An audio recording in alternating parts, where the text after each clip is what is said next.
I mean, I try to rely on me and not Mother Nature. All right, I got my large seed mix as much as I can.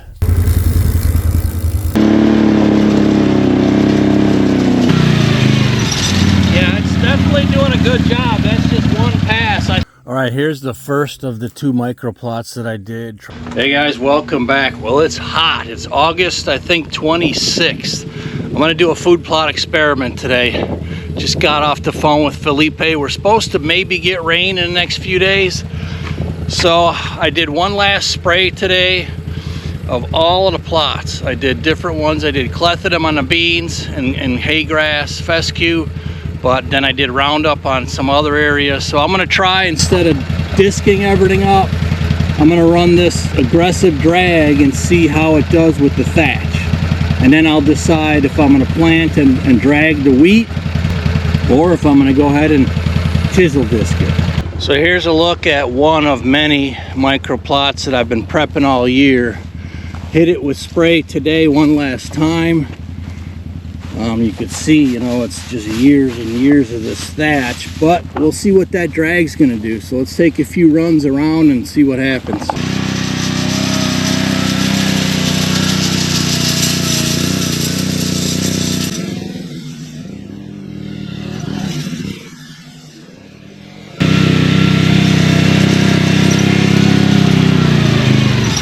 Yeah, it's definitely doing a good job. That's just one pass. I think this might work.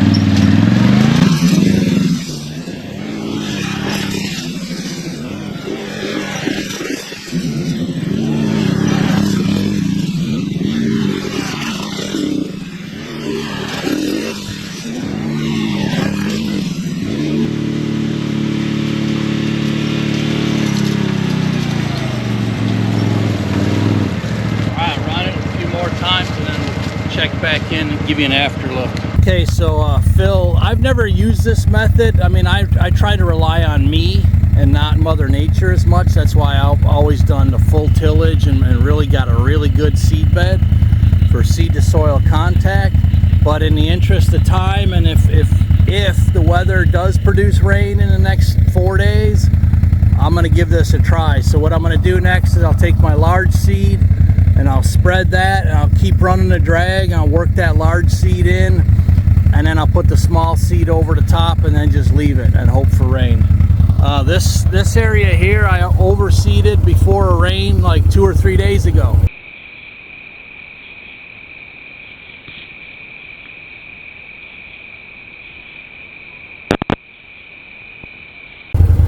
And then I hit it once more with clethodim today. So there's soybeans in here. Not so much right here, but out in this field there's lots of beans in here. And so I overseeded wheat and brassica mix. Again, this is going to be another experiment. I almost tilled the beans under, but there is quite a few, and they're getting browsed every night. So you can see a lot of the hay's finally starting to die off. There you can see all the beans in the middle here. So again, this is another experiment. I timed it perfect as far as the first rain, but if this 8-9 inch thatch is too much for the seed to get to the ground, well, then I'll know, and then I will till half of this up here in about 3 weeks. So another experiment. We'll see how it's going to go.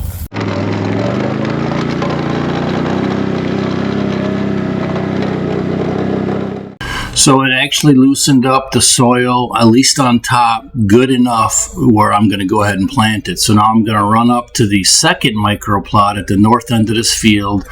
And as you're going to see later in the video, I'm going to do the exact same thing with both of these plots, but one is not going to turn out like the other. I guarantee you that.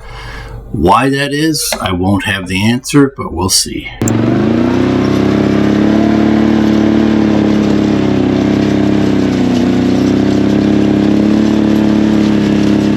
So in case you skipped around or whatever, here again on this one, I've been burning this off all summer. This end was going to be a future microplot. So this spot I'm in right now, where there's a little bit of grass, you could see I didn't start burning that little section off until like maybe the last of the 5 different sprays. So I sprayed this like 5 times this summer, and you could still see the fescue patches growing in there.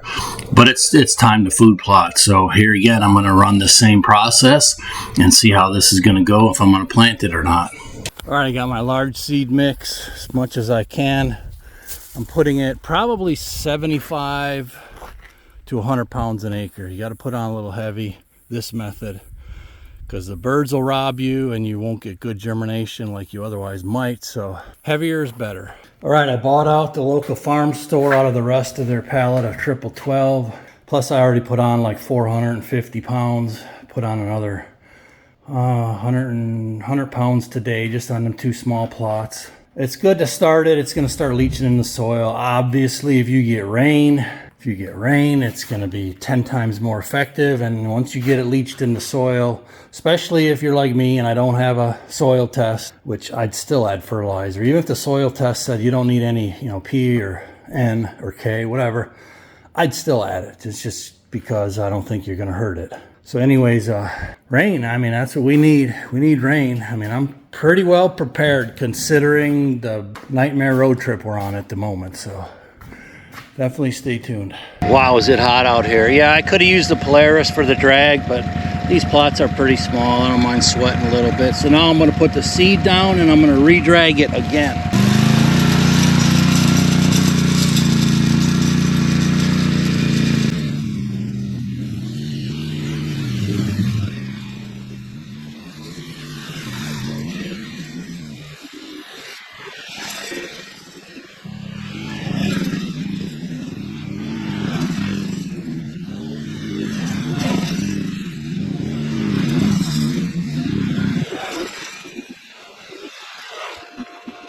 This is all going to be weather dependent. You ain't going to get nothing to grow, even if you did full tillage or even no till. That ain't going to matter.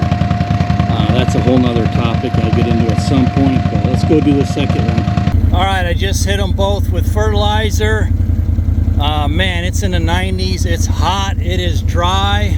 Now I'm going to hit the little seed and fingers crossed. I mean, Phil's been following a local news gal that's been getting rain, more accurate, because the national, weather channel is only saying a 20 and a 30 and a 40% chance the next few days. But hopefully this heat will gin up another storm. All right, for this mix, I'm going heavy on perennials to try to get a couple of, perennial plots established over here.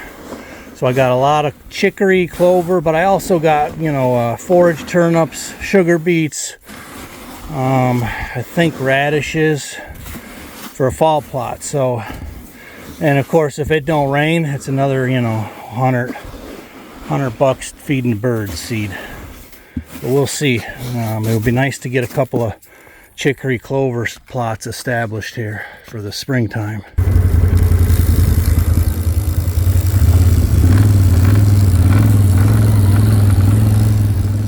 Okay, so this was on August 26th. I'll show you on the aerial map here the location of these 2 micro plots.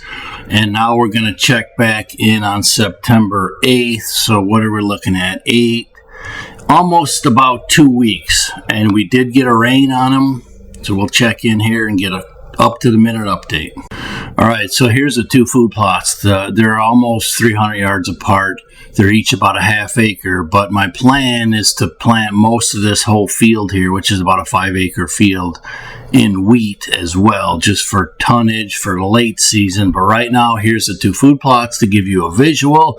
Now let's check back in after 2 weeks. We did get a rain in between and see how these 2 plots that were planted exactly the same, see how they look.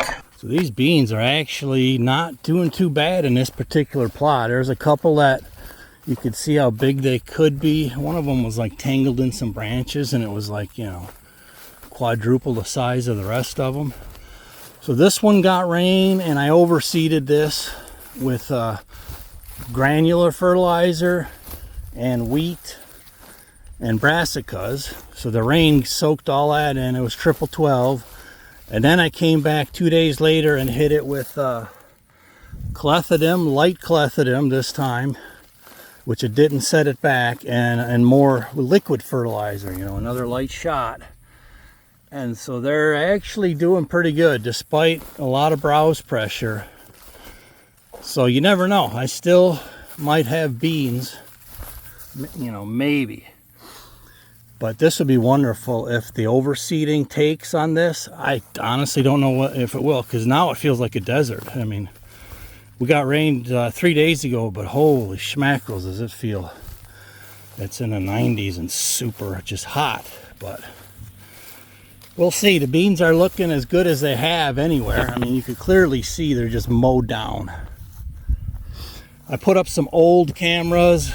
The quality sucks. I'm gonna have to buy a few new ones, but we're trying to be really careful on our cash expenditures.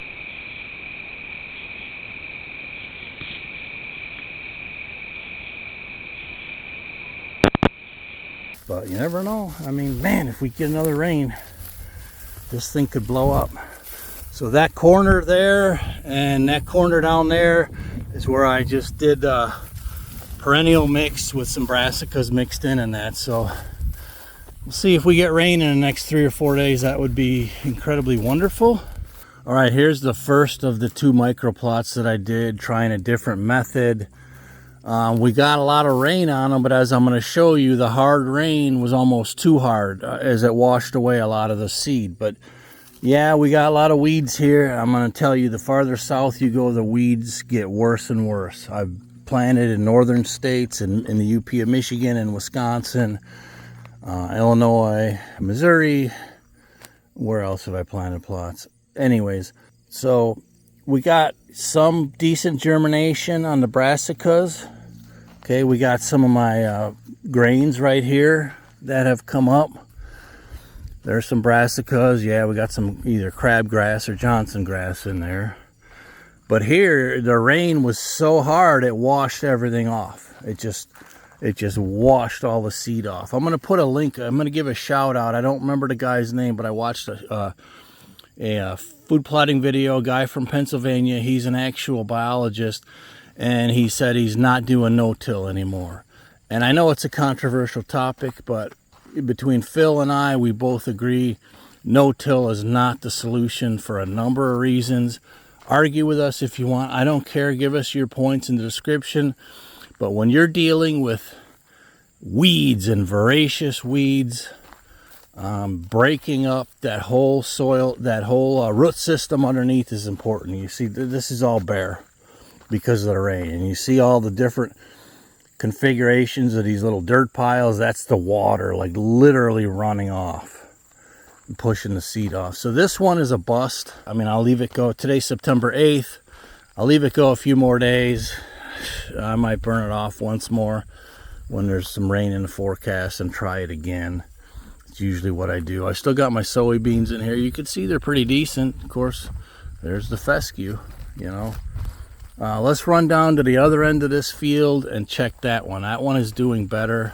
That much I know. But, I mean, there is some brassicas coming up here. But, again, it was another experiment on soil preparation. Definitely nothing near like the 2 different plots I'll show you in a different video that I did my method start to finish. And that includes tilling it up old school. But, I mean, there's a nice little patch of brassicas right here. And some of the wheat and grains I could see coming up in there. Little deer track there. That looks like a little buck. Little buck track right there in the food plot. It's still early yet. Okay, so here is the other end of this field. Now, this is a 2-part little test here. So, this area from right here over to right here, this is not as prepped as this future microplot. In other words, I didn't start spraying this until, you know, I sprayed this probably 4 or 5 times, and this I sprayed maybe twice, trying to knock back the hay. So, and I left this standing. You could see the old little bit of hay there, so I overseeded. I did all this at the same time, but look at this germination. This is beautiful.